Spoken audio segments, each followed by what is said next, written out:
एवढं आवरून मी कुठे चालले होते सांगतेच, पण त्या अगोदर मी चालले होते पार्लरमध्ये आयब्रो आणि हेअर कट करायचा होता, सोबत स्ट्रेटनिंग करायची होती. सगळं आवरून आम्ही चाललो होतो लग्नाला. लग्न कोणाचं? तर त्यांच्या सरांच्या मुलीचं लग्न होतं. लग्नाचा टाईम होता 6:30, पण आम्हाला घरी 6:30 वाजल्यामुळे खूप उशीर झाला होता. पिल्लूचं आणि माझं आवरून आम्ही चाललो लग्नासाठी. पोहोचलो तर बरं झालं उशिरा आलो, कारण की 7:30 नंतरच कार्यक्रम सुरू झाला.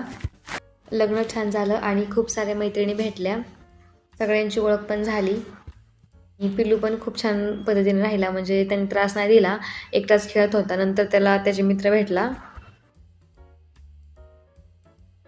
लग्न झालं आणि जेवणामध्ये नॉनव्हेज होतं आणि स्टार्टर भरपूर होते, पण मी एवढं चिकनचं ह्याचं पीस नाही खात, त्याच्यामुळे मी ते एवढं खाल्लंच नाही. पण टेस्टला खूप छान होतं.